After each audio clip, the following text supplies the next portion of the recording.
Yo, what's up guys, welcome back to another video on the channel. Today, we'll be doing 2023 a year in review. Yes, I can't believe it's already been a year since my 2022 year in review video for Roblox, and today I'm going to be doing the 2023 a year in review for Roblox. So, yeah, I want to start off with the pros first, just like I did last year, and this year we have a lot more pros, thankfully. And also we have a lot more cons. First off, the first pro is obviously going to be UGC events were added now. If you guys didn't know, UGC events were finally added to Roblox. I mean, technically they were added. Unfortunately, prizes are limited to limited stock, but that's better than nothing. And that has caused many good and awesome UGC events to pop up, and also some weird and pay-to-win UGC events.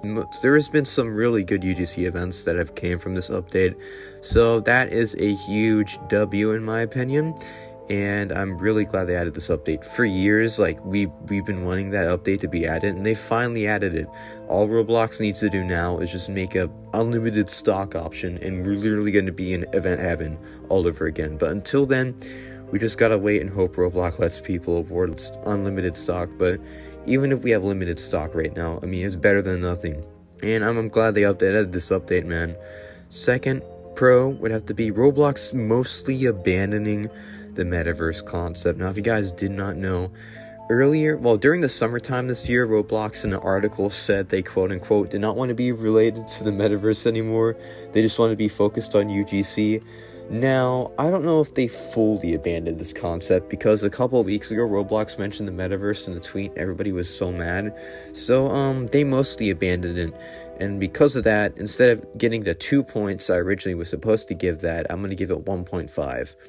And yeah, that was kind of unfortunate they mentioned it again. I mean, it is what it is. And yeah, next pro would be free UGC items. Now, this is kind of like the UGC events, but free UGC items, like just the ones you get from the catalog, you can get free UGC items now. They're limited, obviously.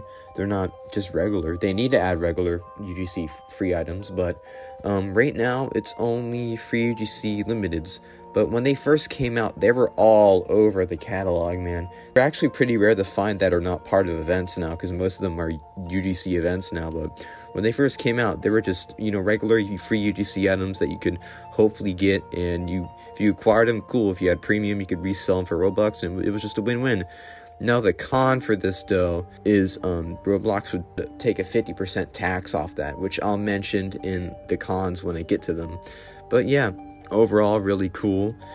And then we will go to Roblox. This is a huge W, okay? This is 1.5. Obviously, worth 1.5 points. Roblox is banning gambling websites for the first time ever. Finally, this year, they started banning gambling websites like Bloxflip and all that. Now, I honestly hate these websites so much, bro, because I remember watching a couple of trading streamers losing their dominances over a stupid, risky gamble they would take. Like, come on, bro. I'm glad Bloxflip got taken down. I'm glad they started banning these websites. That was like one of the only few W's Roblox themselves did this year. So yeah, that was really cool. Then I would have to go UGC limit is added. Same thing as free UGC, but the ones that cost Robux too. Another pro would be free UGC bundles and faces. Now, free UGC bundles are no longer free. Same thing with faces, but UGC bundles, there have been some good ones, but most of them are cursed. Then we would have to go to 2 new Dominus hats for Make-A-Wish. That's another pro. Yeah, Dominus hats. Now, some people are actually upset over this, which is so sad, man, because these items are for people who made it through, like, the harshest disease known to man, cancer. So I'm glad these people made it through cancer. I'm glad they beat cancer, and I'm glad they got the item they wanted from Roblox. It's honestly super awesome the Make-A-Wish items are coming back now, because it's really cool for those who went through a lot, and they've accomplished beating this horrible disease, and they finally get these dominuses. I feel really happy for them, and I'm glad Roblox is doing that tradition again. Then another pro would be the Innovation Awards were good in my opinion. Yeah, it's a bit of a hot take, but this year the Innovation Awards were pretty good. I was really happy with the result, although Roblox trolled us and there was a couple of cons for that. I think I liked it overall. It was just a regular award show. The only downside, though, is there is no major reveal like any other award show these days. And yeah, those are all the pros. Oh, and I forgot to mention the other pro. Those are actually not all the pros. We have one more pro on the list, and we have the first UGC Hallows Eve. This is going to get 1.5, it's going to weigh 1.5 pro points on the list. So in total, we have 9.5 pros and points for pro, and we are going to go into the cons right now. So the first con on the list would be the Stevie Standard head virus. Oh my god, I hated this so much, man. Because you guys didn't know, at the beginning of the year, there was this new dynamic head that was released called Stevie Standard. The dynamic head may sound harmless, but in reality, this virus wasn't harmless at all either. It was just an infection item that spread across multiple abandoned accounts. So all the Roblox accounts that have been inactive for 10 years or 15 years had their regular classic heads replaced with dynamic heads, which was the Stevie Standard. And this included Eric Castle too, which kind of made me really mad, and most of the community mad, but we've kind of gotten over it at this point. It was really a big deal, and it was really controversial when it was first starting to happen. Now, this con wasn't as controversial, but it was still pretty controversial, and this is Roblox temporarily changing their avatar. Now, they did change it back to their classic avatar, which is a good thing, but Roblox changed their avatar to, surprisingly, not an Arthro avatar now. This is gonna honestly be a 0.5, because it wasn't that big of a deal. If it was Arthro, I would make it a 1.5, but since it wasn't Arthro, it's a 0.5. But it was still really strange how Roblox changed their already iconic avatar to something completely different and new. They changed it back, probably because of the backlash they've gotten. But that was pretty interesting, to say the least. Yeah, and the next con, this is a really big con, a really annoying con, is that Roblox added a holding period to limiteds. Yeah, this was a really annoying. So if you guys didn't know, this essentially killed trading and limited excitement as a whole. If you traded, there would now be a holding period, and also if you were to sell limited, it would also have a holding period.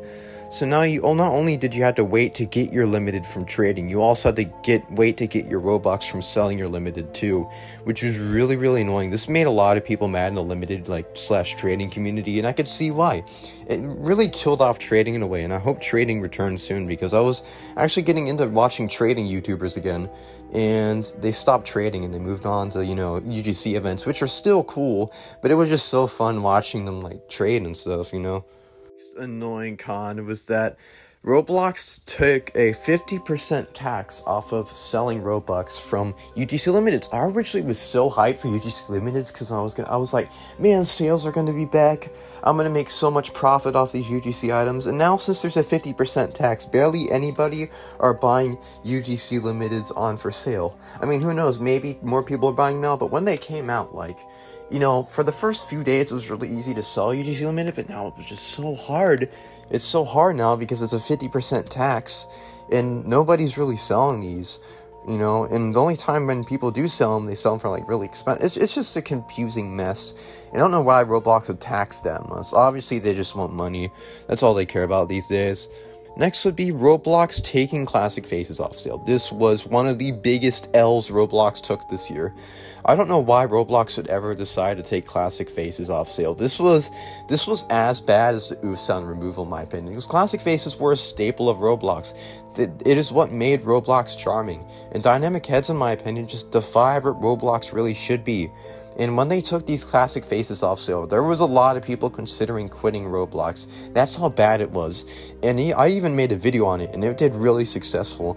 And a lot of people in the comments agreed with me. In fact, all the people in the comments agreed with me, because classic faces is one of the aspects of what makes Roblox Roblox in the first place. The next con on the list is that Roblox tried to replace the default bacon avatar. This was a huge L. Again, they tried, but they failed. I think they just changed their mind not to replace it as a whole because it was so controversial, man. Bacon hairs, even though some people hated them originally, they're iconic, man. They are iconic now. It is one of the reasons why Roblox is so well known. And, that's why they probably decided not to replace them, even though they wanted to, is because they're so iconic.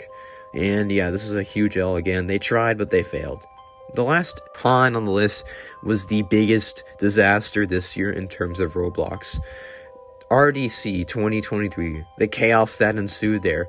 RDC, the 2023 RDC chaos, this is going to be worth 2 points because of how much bad stuff happened there. First of all, you had a really bad person decide to make really bad threats that canceled the in-person Innovation Awards, and there's also a bunch of crazy stuff happening over there. I'm not going to talk about it because some people may be sensitive to that kind of stuff, but yeah, it was really, really bad, and that's all I'm going to say about it. So in total, our pros points are 9.5 and our cons points are 8.5. If we round up the points, in total, some pros will overweigh the cons and some cons will overweigh the pros. So our total is a 5.5 out of 10. Yes, this is still a really bad rating, but it's kind of an improvement from last year. Because the only reason why this year's rating is better than last year is simply because there was more pros to overweigh the cons than there was last year. I believe last year there was only like 4 pros. And last year there were 6 cons. Now we have tons of pros and we have tons of cons, so that's why this year's rating is higher, even though it was a really boring year for Roblox. So anyways, guys, I will see you all in my next video. It's probably going to be the prediction video for next year, my 2024 predictions video, and also my next stream is going to be my New Year stream, so stay tuned to the channel for that. Anyways, I will see y'all guys in the next video and stream. Stay strong, everybody. Have a nice day and peace out.